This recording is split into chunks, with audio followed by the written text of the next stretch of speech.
शेतकरी बांधवांनो नमस्कार. मी सचिन वाघमोडे आपला सर्वांचं खूप खूप स्वागत करतोय. आज आपण नवीन व्हिडिओ घेऊन येतोय. सध्या चिलिंग हा विषय आपल्या समोर आहे आणि खूप थंडीच्यामुळं सगळीकडे चिलिंगचा प्रॉब्लेम आहे.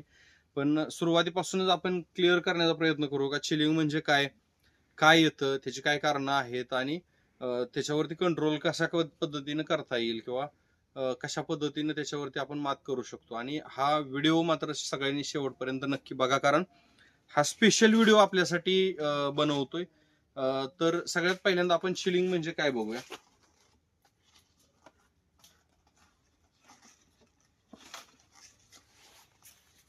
चला, तर या ठिकाणी जर आपण बघितलं तर हे ज्यावेळेस आपण वरची साल सोलतोय बघा, तर या ठिकाणी आपल्याला दिसेल का एकदम बारीक पद्धतीचे स्पॉट राहतात. याच्यावरती आपल्याला दिसणार नाहीत कारण हा चिलिंगचा प्लॉट नाही आहे आपल्याकडला.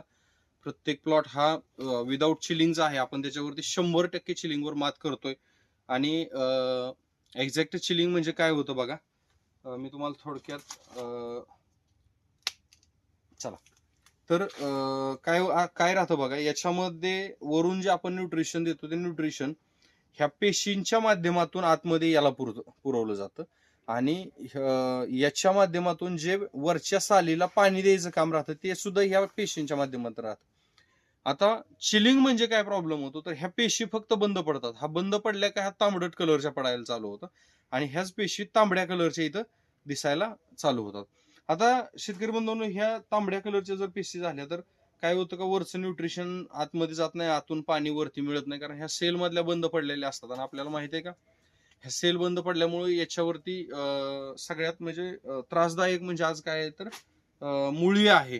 कारण खूप थंडीमध्ये मुळी आपली काम करत नाही आणि जर मुळीनं काम नाही केलं तर खूप प्रचंड त्रास शेतकरी बांधवांना होतोय.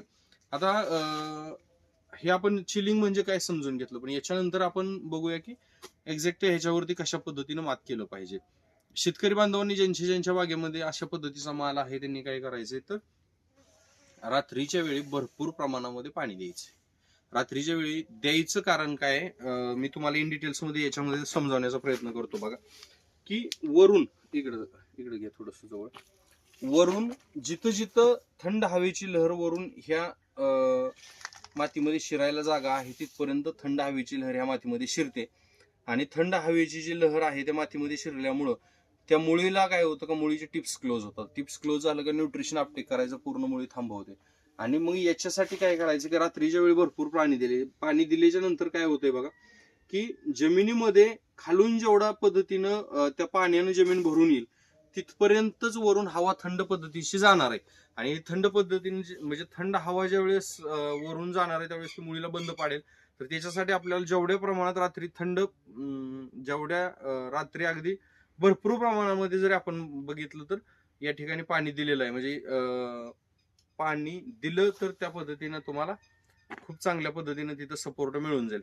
आता दुसरा विषय असा आहे का, सल्फर जे आपलं WDG मधलं राहतंय तर सल्फर आपल्याला काय करायचं का 2 किलो 8 ते 10 दिवसाला प्रति 1250 झाडांच्या हिशोबाने आपल्याला द्यायचंय.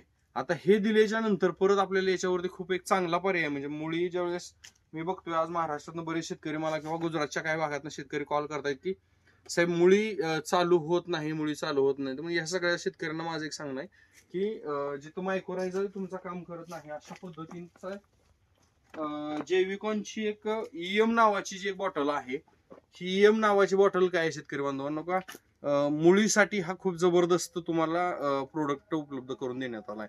याच्याच बरोबर आपल्याला काय करायचं का, हे कार्बोनिक नावाची 5 किलोची बॅग आहे.